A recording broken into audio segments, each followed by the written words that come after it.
Ahí está. Bueno, ya está grabando la clase. Recuerden que, bueno, la clase pasada al principio hicimos un repaso de lo que tiene que ver con los sistemas de poder distribuido, sistemas presidencialistas, sistemas parlamentarios.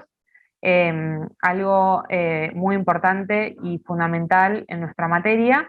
Y después empezamos a dar lo que tiene que ver con los sistemas de poder concentrado, los regímenes comunistas, cómo es la estructura del poder, eh, los caracteres tipológicos y bueno, hasta ahí habíamos terminado, no está completo el tema y yo les dije que para hoy íbamos a terminar de ver lo demás, que tiene que ver con algo de nazismo y fascismo y el régimen de Franco también.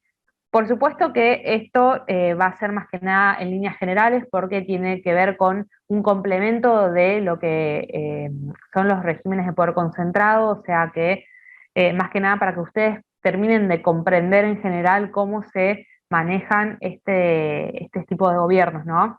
Después, por supuesto, como yo bien les dije en la clase pasada, esto sería como la parte general de la materia, entonces la parte específica de todo el desarrollo del nazismo es lo que tiene que ver con la segunda parte de la materia.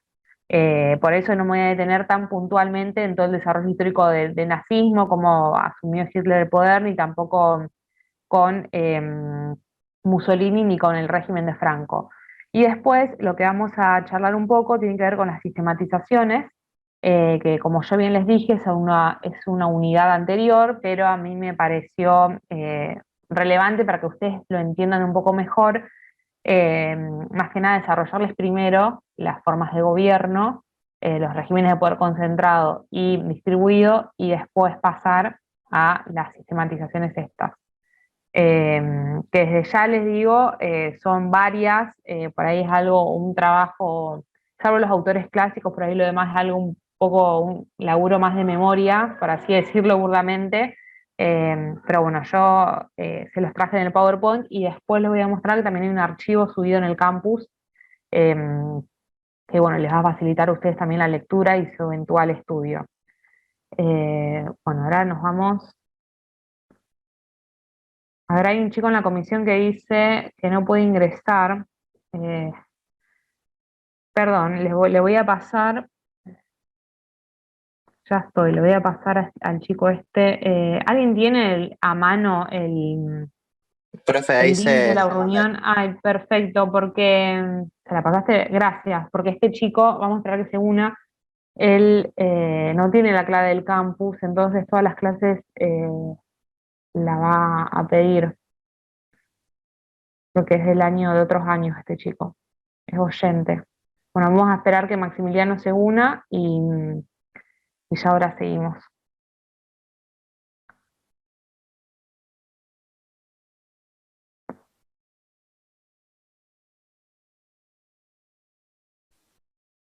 Profe, ¿Sí?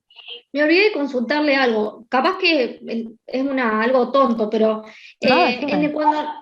cuando nos toman el examen, que usted dijo que Sí. nos iba a tomar nuestro tema, digamos, Ujú. eh, obviamente tenemos que estudiar toda la materia, pero ¿va a saltar en otros temas o se va a guiar en nuestro tema específico?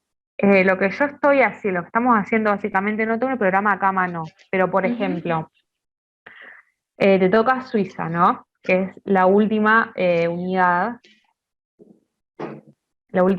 de todas. Entonces yo te voy a preguntar sobre Suiza, pero dentro de la última unidad también está Alemania y no me acuerdo qué otro sistema más.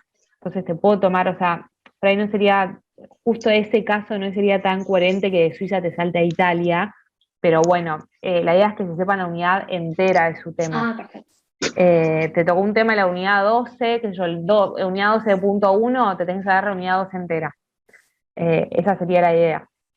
Eso, Y profe, bueno, una como pregunta con relación a eso. sí, Gracias. no, de A nuestro nada. grupo nos tocó la unidad 11, Sí, que es Gonzalo, sí. Grecia, Roma y cristianismo. Ajá. En el ¿A usted le tocó final, otra unidad entera o no? sí, la unidad entera, la 11, Ah, Grecia, listo, Roma y entonces cristianismo. ya está, zafaron con su trabajo justo. A ustedes les tocó, creo que a muchos igual les tocó casi la unidad entera porque justo este cuatrimestre son poquitos grupos. Pero bueno, no, entonces es tu trabajo, en tu caso es tu trabajo, porque te tocó la unidad entera como tema. Sí, está bien, pero para el final la pregunta es Ujú. si cuando, al momento de hablar en el final, cuando exponemos el Sí. tema, ¿tenemos que exponer los tres o exponemos uno y después las preguntas irán para donde consideren ustedes? No, mira, todavía no sabemos, tengo que hablarlo con el Profe, doctor Freddy, pero no sabemos si van a pasar en grupos. O sea, sí en grupos, me refiero sí o sí, en el Zoom va a haber más solamente haya 4 alumnos, yo y algún ayudante, o quizás estoy yo sola, em, pero no necesariamente vas a rendir con tu grupo. ¿Se entiende? A ver, yo los pongo, ¿cuál es la idea de ustedes agruparlos ahora en esta instancia, en grupo? Pues si no el trabajo no lo hacen a veces. Por ahí suena algo que bastante de secundaria, pero realmente pasa eso, que si no los ponemos en grupo, por ahí no lo hacen el trabajo.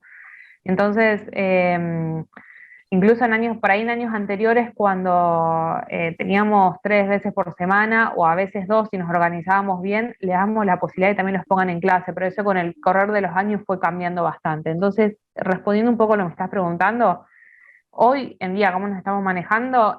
Bueno, puede ser, por ahora la idea es que puede ser que no rindas con tu grupo, o sea, es lo más probable, porque si no es bastante, es mucho lío, teniendo en cuenta la cantidad que son, porque ustedes van a rendir también con los libres, o sea, coincidir que todos rindan en la misma mesa, o sea, sí, por supuesto, yo voy a dar prioridad de que ustedes, los regulares, rindan primero, qué sé yo, a la mañana todos juntos, algo que, a ver, yo soy bastante accesible con lo que tiene que ver el tema de los horarios, si alguien trabaja por la mañana, bueno, lo podemos pasar para la tarde, o sea, en ese sentido lo vamos organizando, pero lo más probable es que no rindan en grupo, pero bueno, eso también lo tengo que coordinar bien con el doctor Freddy para unificar criterios y bueno, las dos comisiones rindan de la misma manera, ¿no? Pero bueno, todos los integrantes del grupo se tienen que saber todo el trabajo. Claro, pero independientemente de eso, ¿puedo solamente hablar, por ejemplo, de cristianismo y después que las preguntas vayan a... Pueden preguntar Grecia, Roma, eso está claro, pero ¿puedo solamente en la hora del hablado del tema solamente Sí, exponer uno de los tres? sí, sí, podés hacerlo, porque sí, por ahí hay Porque si no, temas no me da el que... tiempo, es muy largo, si no es... Tal cual, no te da el tiempo, sí, organizarte vos, hablar un poquito de cada cosa, eso lo organizás vos a tu exposición, eso lo Perfecto, ven ustedes, tienen la total libertad, no hay problema. perfecto, gracias. No, de nada. Bueno, entonces vamos un poquito a lo que tiene que ver con el tema de hoy. Como bien les dije, vamos a ver un poco lo que tiene que ver con el nazismo, bueno, completando lo que es el régimen por concentrado y después vamos a las sistematizaciones. terminaríamos concentrado con nazismo, franquismo y fascismo. Así es, sí. Ah, bien. Esto es lo que había quedado pendiente de la clase pasada. Y después volvemos un poco a la unidad anterior con el tema de las sistematizaciones. Ahí estamos. Bueno, vamos un poco a lo que tiene que ver con el nazismo alemán.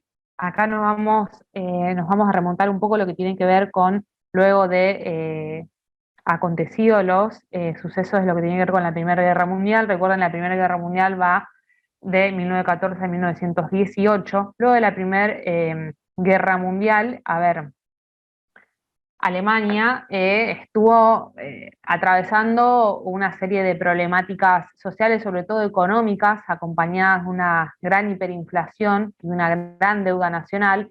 Es importante recalcar también que en esa época, en 1919, en Alemania, se había establecido una república socialdemócrata en ese entonces, y lo que se había sancionado fue la famosa Constitución de Weimar, esa constitución dictada en ese año, en 1919, a través de la reunión de la Asamblea Constituyente, y lo que tiene de característica esta constitución es que va a reconocer los derechos sociales, o sea, esta es una constitución de carácter social. Recuerden, seguramente se van a recordar un poco los contenidos de Derecho Constitucional 1, lo que tiene que ver con el sufragio. O sea, esta constitución reconoció derechos que tienen que ver con el sufragio universal femenino, la jornada laboral de 8 horas, sistemas de representación proporcional. Toda esa clase de derechos va a estar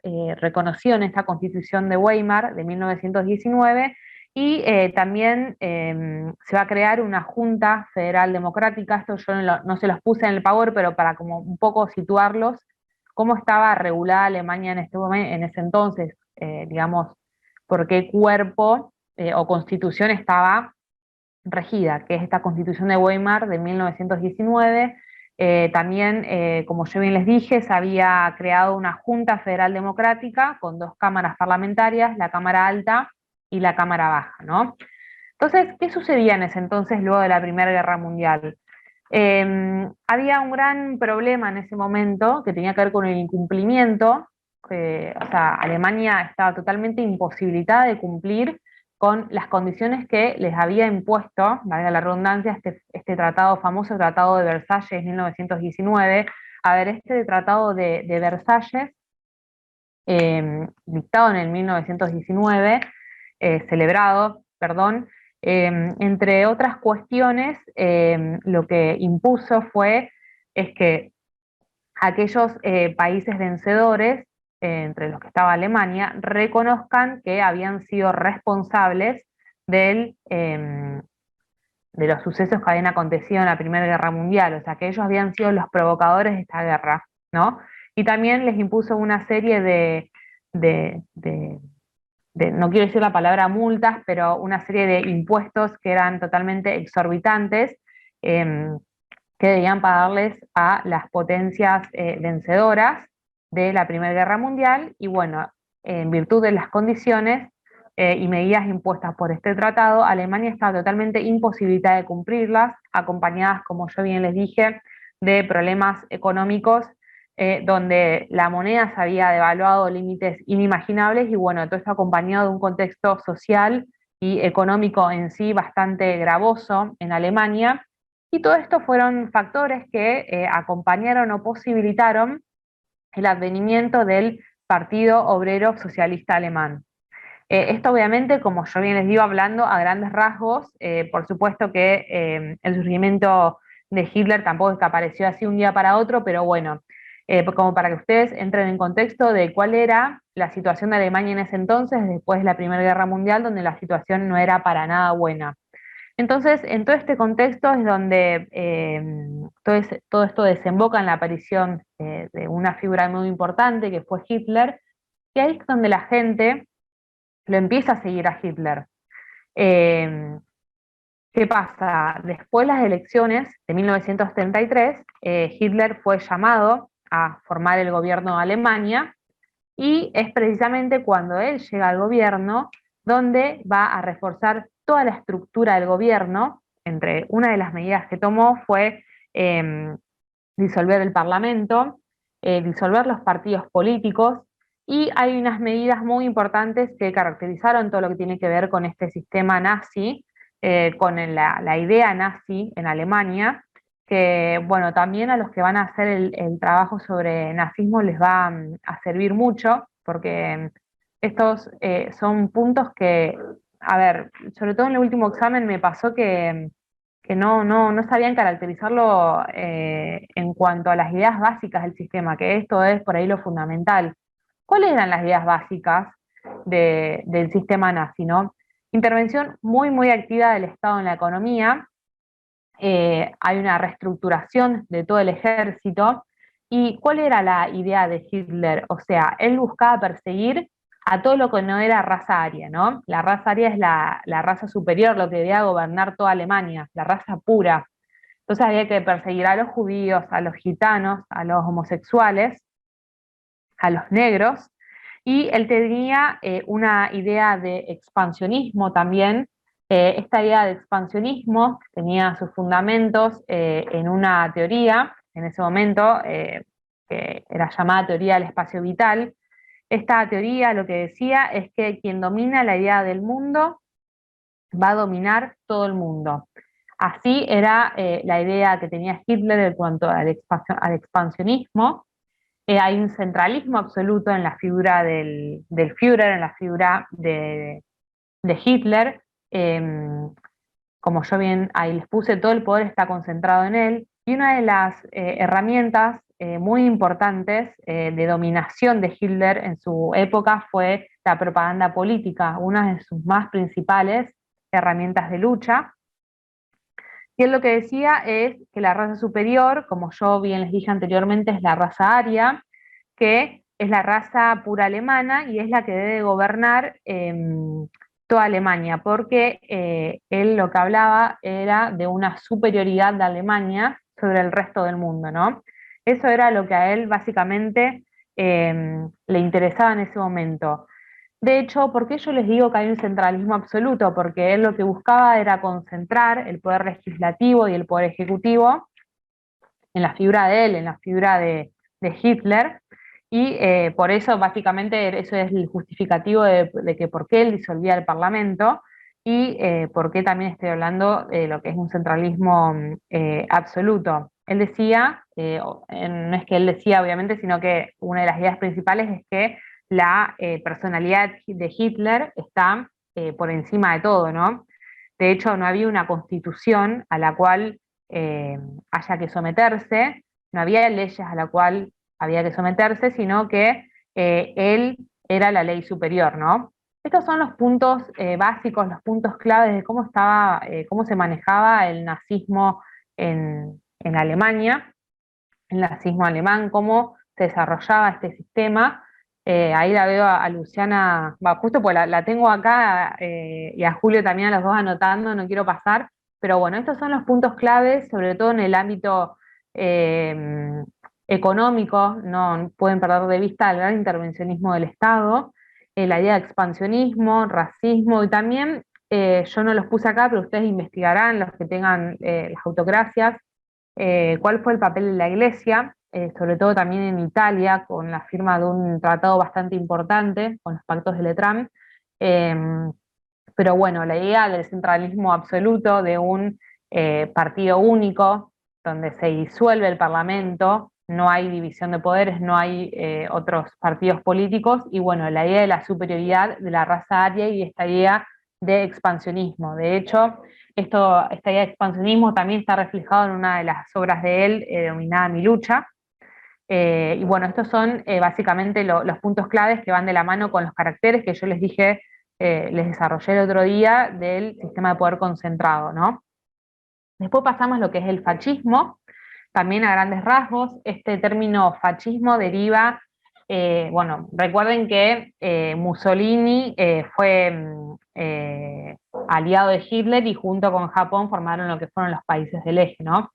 Deriva del término italiano fascio y su origen latín significa aso conjunto. Y también una situación parecida a la que ocurría con Alemania, porque luego de la Primera Guerra Mundial esto también trajo consecuencias devastadoras para Italia, totalmente devastada, se encontraba con una gran inflación y desocupación muy grande.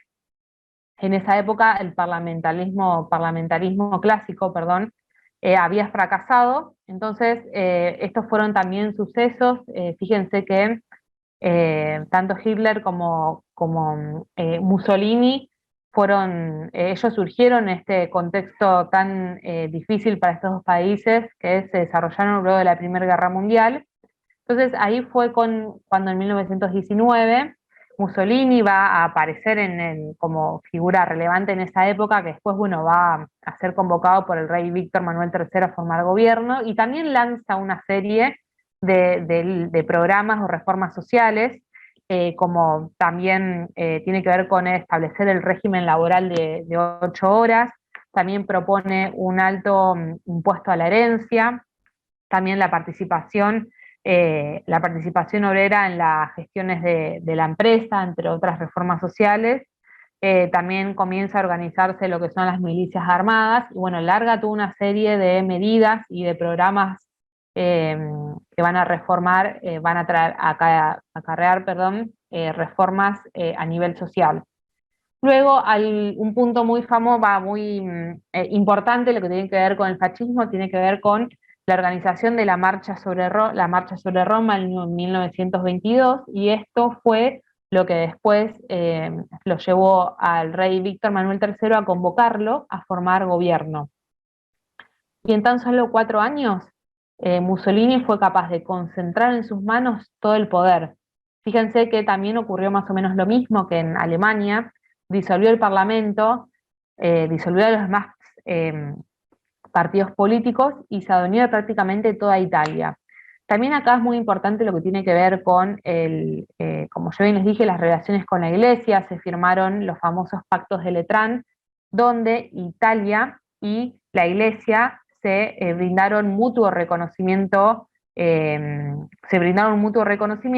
la religión católica fue consagrada como la religión oficial, ¿no?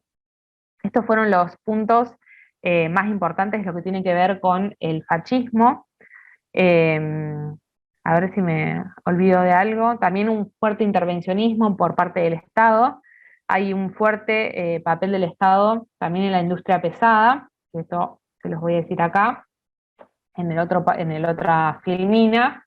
Entonces, fíjense cómo coinciden los dos regímenes, casi todos los sistemas de poder concentrado, donde se va a admitir un solo partido, el partido fascista, que va a concentrar todo el poder. Incluso otro carácter importante, que es propio también de este sistema, es que se va a confundir en la persona de Mussolini, propia obviamente de este centralismo y de la disolución de los partidos políticos, la jefatura de Estado y la jefatura de gobierno, y la función del Parlamento, por supuesto, se va a limitar sola y exclusivamente a aprobar todas las iniciativas de gobierno. Y un punto muy importante también, lo que tiene que ver con el desarrollo de los caracteres de este régimen, tiene que ver con la materia económica, donde hay un fuerte intervencionismo, que esto se repite en casi todos los regímenes de poder concentrado, la fuerte intervención del Estado en la economía, el desarrollo de la industria pesada, la explotación minera, los armamentos.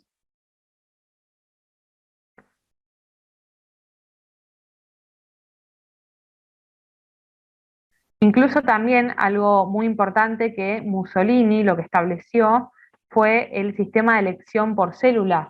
O sea, el Parlamento estaba formado por un partido político, el partido único, el partido fascista, y la representatividad no estaba dada en los partidos políticos, sino en las distintas instituciones que existen, ¿no? En las empresas, en las universidades, etcétera. En virtud de estos dos sistemas, o sea, el fascismo y el nazismo, yo les armé cuáles son los caracteres, o sea, una serie de ítems, cuáles son los caracteres de estos regímenes, el fascismo y el nazismo, y se los resumí así, a ver si coinciden. Hay un control por parte del Estado, ¿no? Esto es indudable, ¿no? Innegable. Empleo del miedo y del terror como fuerza para la aplicación del sistema como herramienta permanente de uso.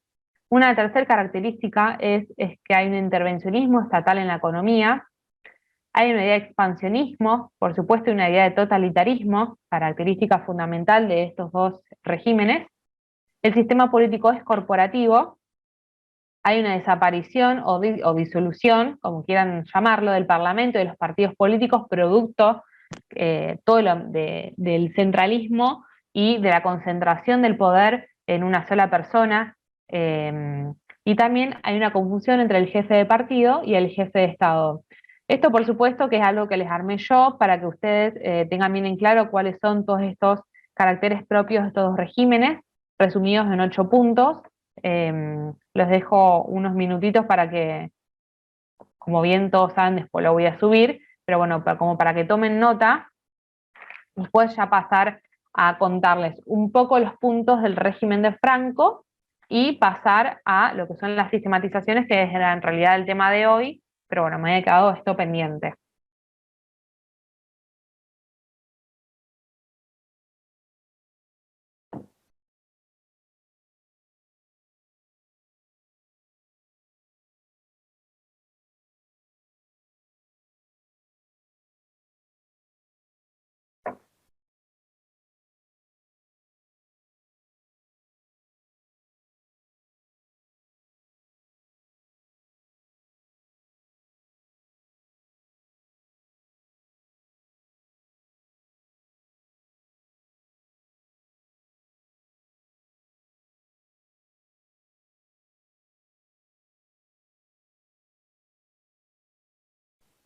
Profe, ¿Sí?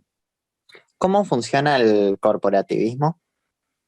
A ver, el corporativismo tiene que ver con, va todo de la mano en realidad de lo mismo, ¿no? Porque, a ver, tiene que ver con la idea de centralismo o corporativo. O sea, yo le puse corporativismo, pero tiene que ver con la idea de que hay un centralismo en una sola persona que es el jefe del partido, puede ser, o sea, en el caso de Alemania es Hitler, en el caso de Italia es el fascismo, es Mussolini, perdón, pero a ver, van a gobernar esta persona que es el líder del partido, donde va a estar concentrado todos los poderes, pero como yo bien les dije hace un ratito, sobre todo en Alemania, la elección va a estar dada por células, ¿no? Porque van a desaparecer los partidos políticos. Entonces, en el Parlamento, como no va a haber partidos políticos, las ideas también van a estar representadas por las distintas instituciones, ¿no?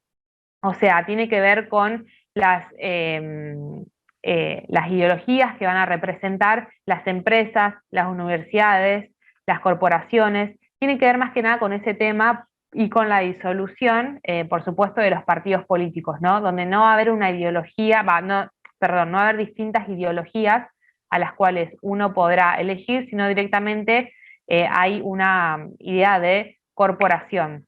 En realidad están los 8 caracteres bastante relacionados entre sí, porque bueno, la idea en sí que ustedes tienen que tener en clara es que no va a haber una división de poderes entre ejecutivo, legislativo y judicial, sino lo que se busca es concentrar estos 3 poderes en una sola persona, en la persona del Führer, en la persona líder del partido, donde, bueno,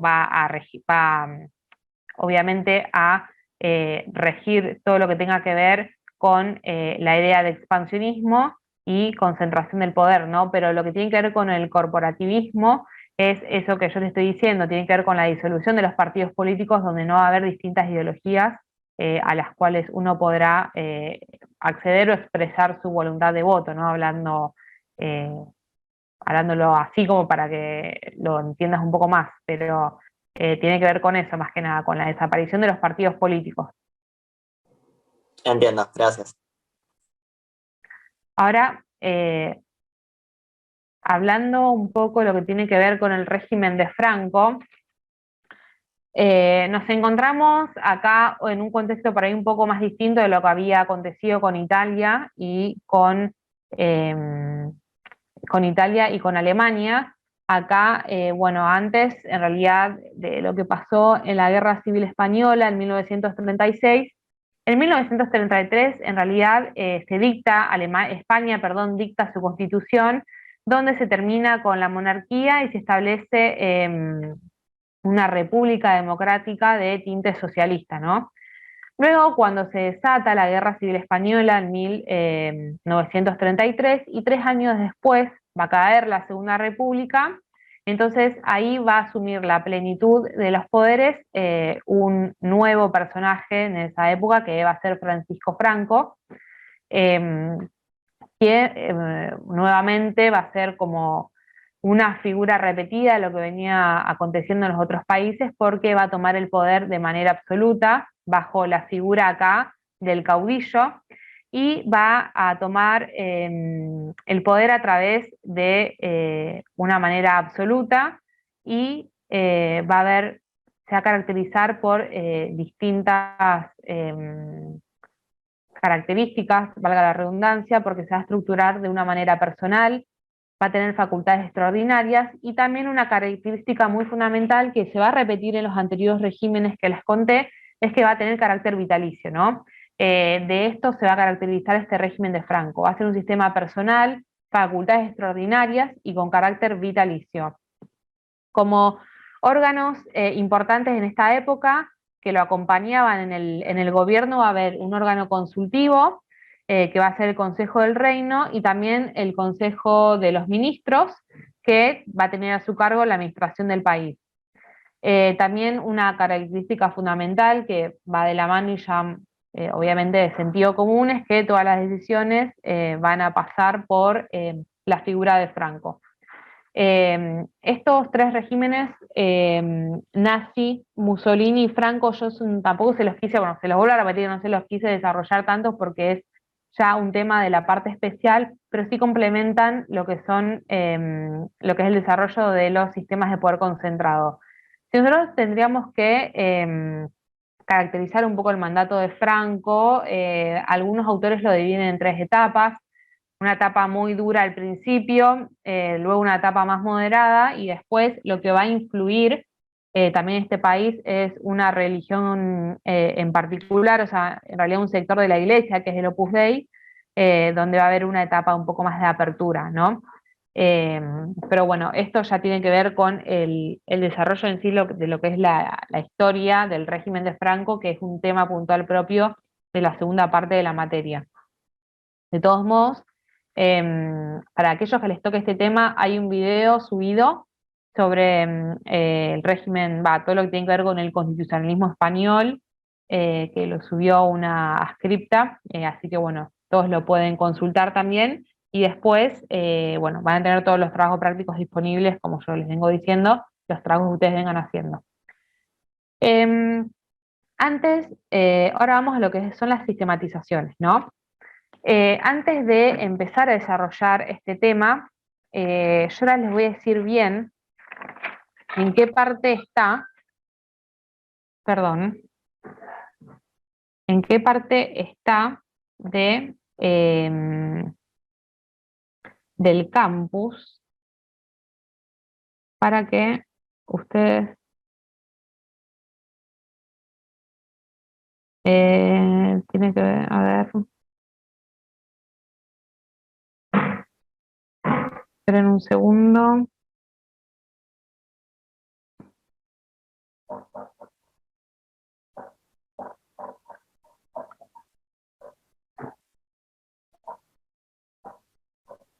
Acá está. Seguramente ya lo habrán visto, pero bueno, por las dudas se los muestro. Lecturas, sistematizaciones. Yo acá, bueno, la idea no era abrirlo, no sé si está abriendo o no. Bueno, acá, esto lo armé yo hace un par de años, está bastante bien explicado, porque son muchas las clasificaciones que desde ya les adelanto que no hace falta que las sepan todas, pero bueno, sí necesariamente, aunque sea saberse algunos autores de las clásicas y de las actuales. Y ahora, bueno, vamos a ver bien de qué se trata. ¿Ahí se volvió el PowerPoint? Sí, creo que sí. Bueno. No, profe. No, profe, Yo no lo veo, profe. Sigue estando en Lee la página de la Facu. Ah. No, yo con estas cosas. A ver. ¿Ahí? Sí. Ahí está cargando. Ahí sí. Bueno, perfecto. Ustedes se van a preguntar qué son las sistematizaciones, ¿no? Esto es la unidad número 5, ¿no? Una unidad anterior. Las sistematizaciones son distintas maneras de ordenar las diferentes formas de estructura del poder. Por eso yo se los desarrollo con posterioridad, después de haber desarrollado las formas de gobierno. Hay dos tipos de clasificaciones. Están las clásicas y las modernas. Dentro de las clásicas hay un grupo de autores que la mayoría ya los van a conocer porque los venimos desarrollando con el correo de las clases, y las modernas por ahí son un poco más nuevos, ¿no? Entonces, ¿cuál es lo que le diferencia a estas dos clasificaciones? Las clásicas, las clasificaciones van a estar dadas por la cantidad de poseedores que tiene el poder. La pregunta que se hace esta clasificación es: ¿cuántas personas son las que detentan el poder y de qué forma detentan el poder? Estas son las dos preguntas, obviamente basadas en la cantidad, o sea, el tema central de las clasificaciones clásicas, las sistematizaciones clásicas, perdón, es la cantidad de poseedores que tiene el poder. Y después las modernas, a los interrogantes de las clásicas, a su vez se van a preguntar cómo se gobierna y para quién se gobierna. Entonces, en virtud de estas preguntas que se hacen cada una de estas dos sistematizaciones, hay algunos autores que van a estar en las clásicas y otros en las modernas, que obviamente coinciden con el contexto histórico en el cual se fue desarrollando cada uno. Tenemos por un lado No sé por qué no se me estaría corriendo. A ver, voy a dejar de compartir y ahora voy a volver a compartir. Creo que, claro, pues tenía que ir a este.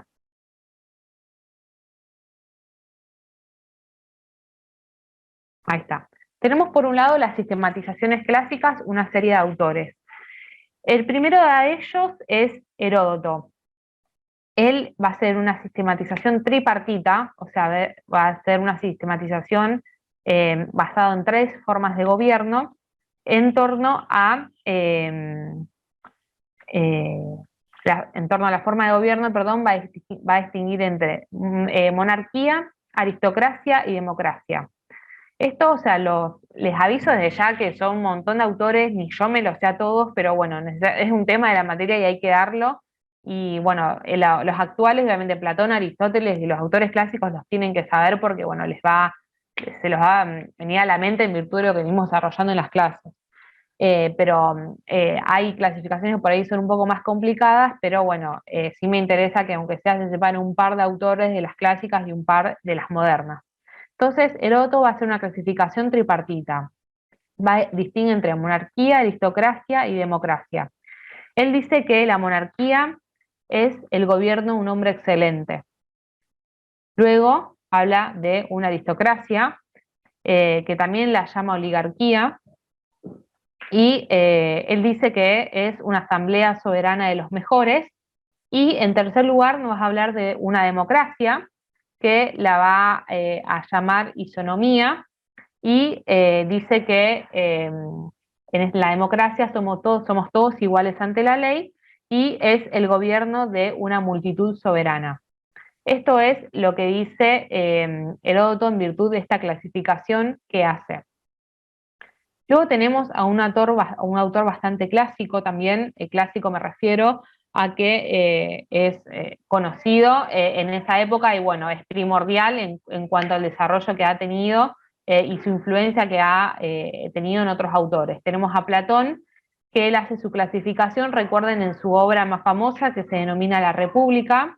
Él va a distinguir entre aristocracia. Él dice que la aristocracia es la forma más perfecta de gobierno. Luego va a distinguir entre la timocracia o timarquía, que es propia de un lugar de Grecia que es Creta. Luego tenemos la oligarquía, donde los ricos van a gobernar y los pobres quedan excluidos. Y después tenemos la democracia, donde acá es al revés, van a gobernar los pobres y los ricos van a quedar excluidos. Esta es la clasificación que hace Platón en cuanto a las formas de gobierno. A lo que les toque esta unidad, estas clasificaciones, sobre todo que tiene que ver con Platón y Aristóteles, a los que les toque la unidad 11, esto lo tienen que incluir en el trabajo. Necesariamente la clasificación, esta se la tienen que saber.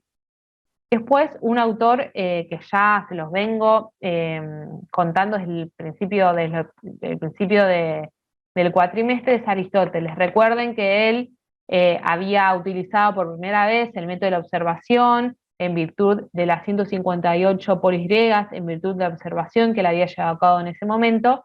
Él describe la realidad que él había vivido en su momento y la describió. Esto yo se los vengo diciendo cuando vimos los métodos, los distintos métodos en las primeras unidades de la materia. Pero es bastante característica la clasificación que hace Aristóteles porque él va a diferenciar entre formas puras y formas impuras de gobierno, y él habla de una evolución cíclica. ¿Qué quiere decir esta evolución cíclica? Que a cada forma pura le va a asignar una forma impura. O sea, a cada forma pura le corresponde una forma impura. Esto yo se los puse, está en forma de cuadro también en el archivo, en el campus, pero bueno, tampoco se las quería complicar acá, sino más bien desarrollárselos en forma de ítem, como para que les quede un poco y después ustedes reforzarlo cuando vayan directamente a la ficha, ¿no? Entonces, él hace esta clasificación mixta, ¿no? Tenemos por un lado la forma pura, que es la monarquía, que es, bueno, como ustedes ya saben, el gobierno de uno, ¿no? Cuando esta monarquía se degenera, se va a transformar en una tiranía. ¿Cuál es la forma desviada de la tiranía? La aristocracia. Fíjense que de la pura va a la impura y de la impura a la pura. Es así. Cuando la aristocracia se va a degenerar, va a la oligarquía, de la oligarquía pasamos a la democracia y finalmente terminamos en la demagogia. Y cuando nos situamos en esta última forma impura que es la demagogia, eso va a derivar, nuevamente en la monarquía. Por eso vuelve todo al comienzo y él habla de una evolución cíclica, ¿no? También hay un autor que lo sigue mucho a Aristóteles, que yo acá no se los puse, pero sí lo van a encontrar en las fichas de estación en el campus, que es Polibio, que él va a seguir la representación, la clasificación que hace Aristóteles, pero con la particularidad, lo que a él le tocó vivir en su época. Él fue llevado como esclavo a la República Romana, y él dice que la máxima expresión de estas sistematizaciones de la forma de gobierno es tener las tres formas puras en un mismo gobierno. Entonces, él dice que la monarquía la va a encontrar en los cónsules, después dice que la aristocracia la va a encontrar en el Senado y finalmente la democracia la va a encontrar en los comicios. Me olvidé decirles que Aristóteles va a encontrar como forma perfecta de gobierno el gobierno de las clases medias.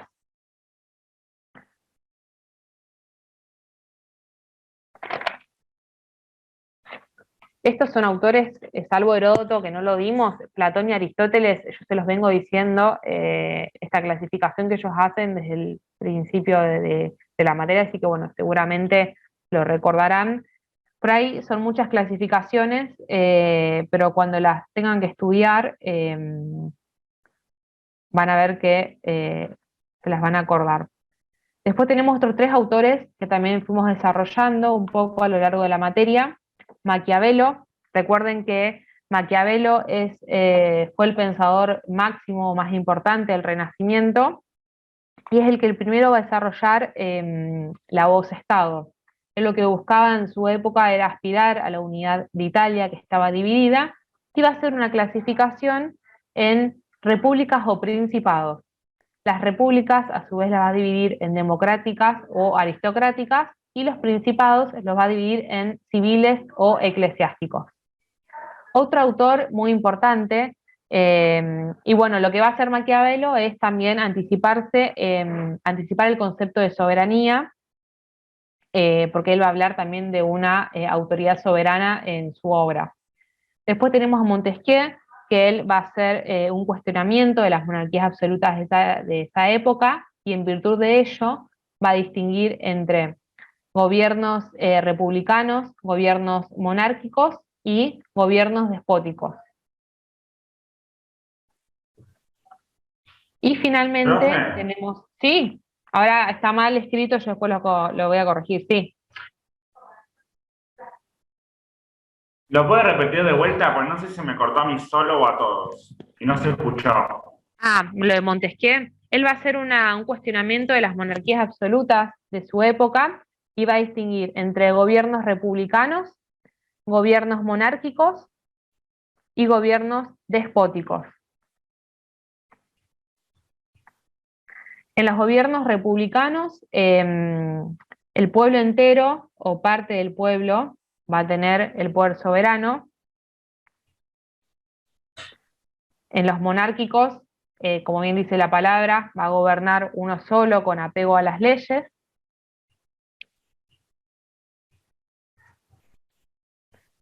Y finalmente en los despóticos va también a gobernar uno solo, pero de acuerdo no a las leyes, sino a su voluntad o capricho.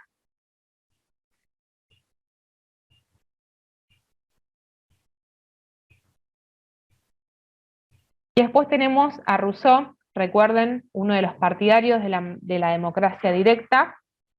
Él hace una sistematización en torno a cuántos habitantes hay y la forma de gobierno que le corresponde a cada uno, y su preocupación fundamental gira en torno a quién es el que hace las leyes. Y en virtud de ello, él va a distinguir entre monarquía, aristocracia y democracia. Entonces, en virtud de esta clasificación que hace en cuanto a cuántos habitantes hay, él dice que en una monarquía se va a dar en los estados más grandes, que la aristocracia se va a dar en los estados medianos y la democracia se va a dar en los estados más pequeños.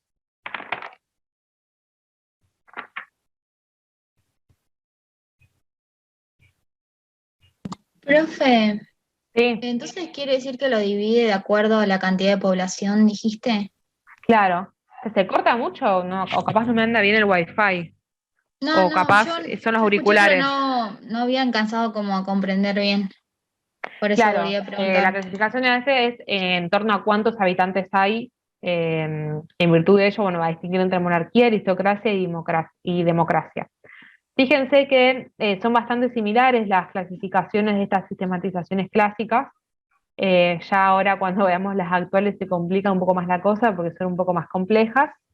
Las clásicas siempre pasa que no son difíciles de recordar porque, bueno, son autores, valga la redundancia, clásicos que hemos visto a lo largo de la carrera, y ya por ahí sí, los de la segunda parte son un poco más complicados y yo, bueno, les incluí los principales, no todos, porque la verdad que son un montón.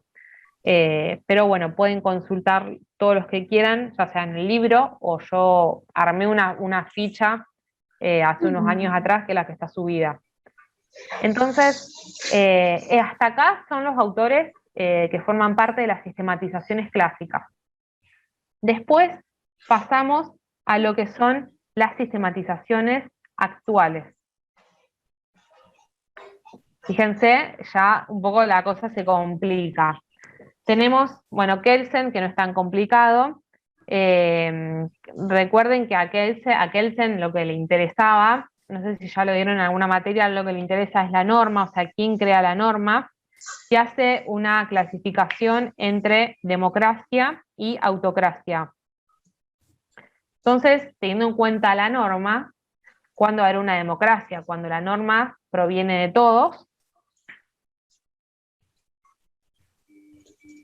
Y la autocracia es cuando la norma es impuesta por una persona o un sujeto que es ajeno a una comunidad determinada, se podría decir por un tirano.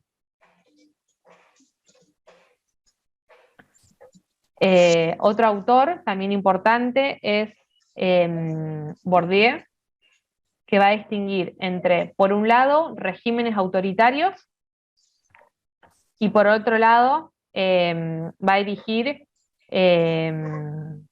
distinguir, perdón, en democracias. Tenemos, por un lado, los regímenes autoritarios. Dentro de los regímenes autoritarios, él va a incluir a los cesarismos empíricos, a las dictaduras ideológicas y, en tercer lugar, a los sistemas de poder individualizados.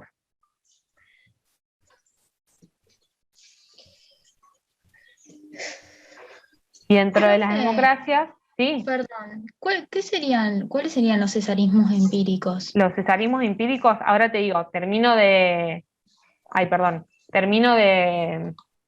desarrollarte lo que son las democracias y ahora te explico lo que es cada uno. Y por el otro lado tenemos los sistemas de poder abiertos y sistemas de poder cerrado dentro de los que son las democracias. Yo acá te voy a dar una clasificación, un concepto que dice Natale,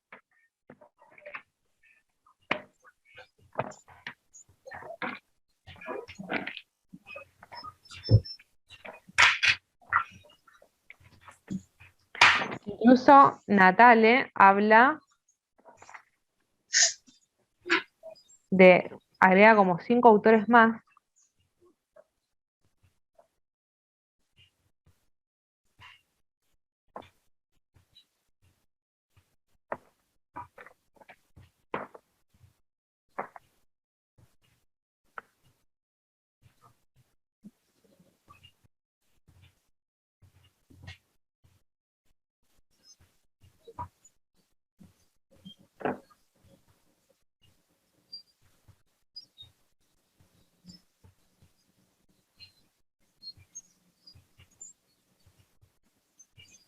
Bueno, ahora lo busco porque la verdad no lo encuentro en el libro. ¿Dónde está? Está bien, profe, no pasa nada. Después si no lo busco en el libro. No, porque no está en el libro tampoco. Es la Ah, clasificación directa que da. Pero bueno, lo voy a buscar para también evacuar la duda yo, porque por ahí estas clasificaciones directamente las damos como da cada autor y bueno, eh, no desarrollamos el concepto en sí. Esta es por ahí una clasificación más complicada, la de Bourdieu. Y por último, yo les voy a dar tres nada más de las actuales. Eh, si quieren pueden ver muchísimas más que hay en el libro o en la ficha que yo armé. Tenemos en tercer lugar a Duverger, que hace una doble sistematización. Por un lado, según los tipos de estructura gubernamental, va a distinguir entre un régimen de concentración de poder, que serían las dictaduras,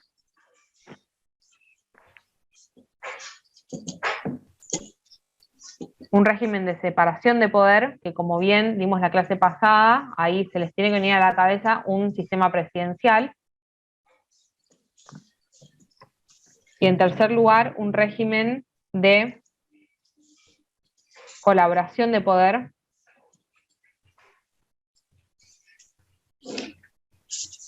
que son los sistemas parlamentarios.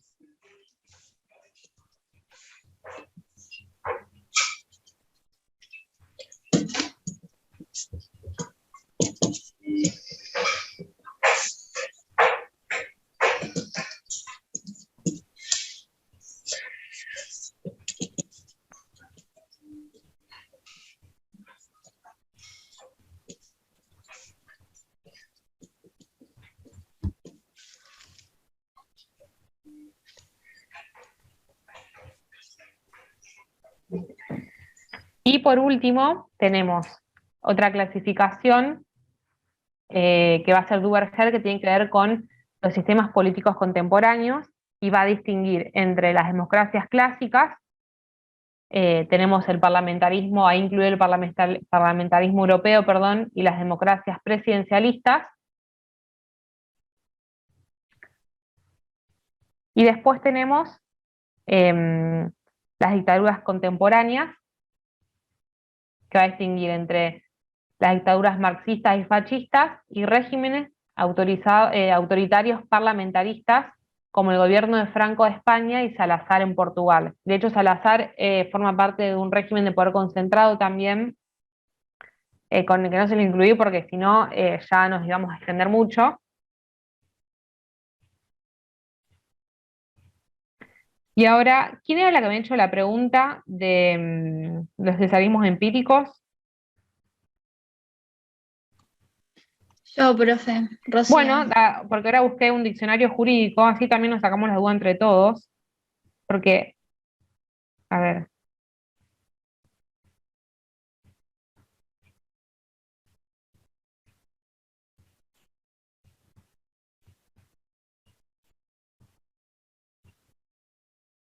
yo tengo una aplicación de un diccionario jurídico que lo uso bastante.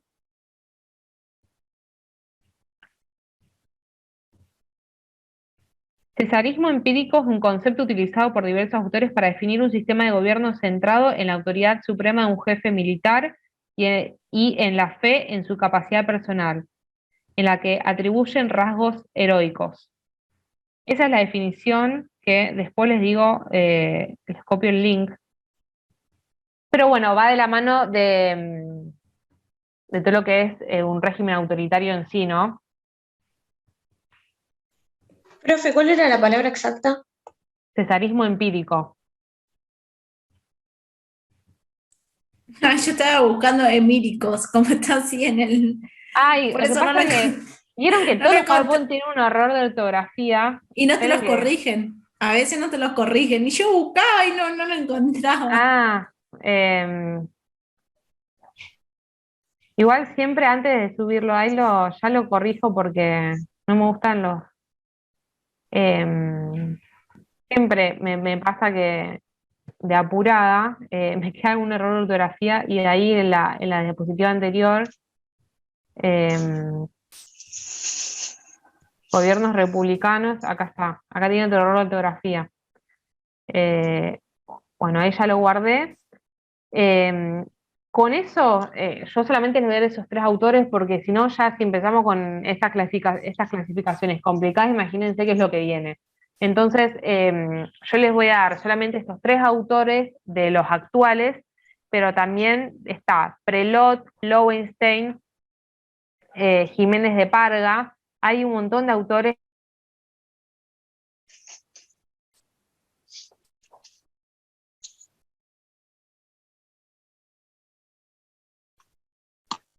¿A alguien se le ¿Se cortó? cortó? Sí, Sí. me parece que se le cortó. Sí, sí. Chicos, una pregunta. ¿Alguien Sí. tiene el Pero programa con que de sepan, la aunque sea 3 o materia? 4, Ah. yo estoy con Platón y Montesquieu. Profe, Son repita autores de porque se había sistematizaciones clásicas. tildado. Profe. Ah, perdón. Sí, me dice su conexión es inestable. Bueno, Sí. a ver, ustedes que van a rendir en la virtualidad, nos situamos en la virtualidad, ¿qué pregunta puede ser de esto? Bueno, se les pone un grupo de 3 autores, Kelsen, Bourdieu y Aristóteles. Después en otro Aristóteles, Platón y Montesquieu, y en otro Duverger, Bourdieu y Kelsen. Bueno, estos 3 autores son A, autores clásicos, B, autores de sistematizaciones modernas y C, de las contemporáneas, que no existen, ¿me entendés? Perdón, de las actuales. Entonces puede ser una pregunta así multiple choice, que le agrupen a 3 autores y ustedes tienen que elegir si son modernas, perdón, si son actuales, si son clásicas o alguna tercera clasificación que no existe. Esa es la forma. Por ahí en la escrita, en una modalidad escrita ya sí, se les pide que desarrollen 3 autores de una sistematización clásica. Las clásicas son bastante fáciles, o sea, eso los autores seguramente se les van a venir a la mente al momento de estudiarlo. Y bueno, algún autor que no es familiar es porque forma parte de la sistematización actual. Si lo quieren diferenciar así, pero de las actuales, de las clásicas sí les di todos los autores y las actuales no se las di todas porque, bueno, son bastante más y ya las clasificaciones son un poco más complejas y bueno, entiendo que ahora no me van a prestar tanta atención y prefiero que, como yo les preparé una ficha, que lo vean directamente de ahí porque no tiene, la verdad que bastante contenido o explicación, sino que son más bien simples clasificaciones, ¿no? Entonces, con esto doy por terminada la unidad 6 y lo que tiene que ver con la unidad 5, y ya después pasamos a lo que sigue. La otra vez, no sé si estaban ustedes acá, cuando dio la clase la otra scripto, Emiliano, ¿recuerdan más o menos qué les dio? A ver si yo complemento un poco lo que él dio de la unidad. Sí. 8, unidad 8, ¿no? Unidad 8, más adelante. Bueno, listo. De última, cuando llegue a su unidad, complementaré un poco lo que él dio o no, lo charlaré con él. Bueno, Profe, yo lo entonces, tengo anotado, si quieres se lo paso por WhatsApp. dale, después pasámelo, así que al momento de dar esa unidad, yo veo si tengo que complementar algo o no. Eso por un lado. Después, como yo les dije, voy a ver los trabajos que ya me mandaron y queda pendiente el tema de las chicas del grupo de Italia, que vamos a adecuar esas consultas, ahora me hablan por WhatsApp y lo charlamos por ahí, ¿sí? Entonces, nos vemos la semana que viene y bueno, estoy disponible, abierta a las consultas que me quieran hacer, ya lo saben, así que bueno, nos estamos hablando. Bueno, profe, Buen fin de semana. Profe, antes que se desconecten, quería preguntarle si alguien tenía el programa de la materia para mandarlo por el grupo. Porque Lo pasaron por WhatsApp. Ahí lo pasé. Ya lo acabo de pasar recién por WhatsApp. Ah, bueno, muchas gracias. Listo, bueno, buen fin de. Chao. Gracias.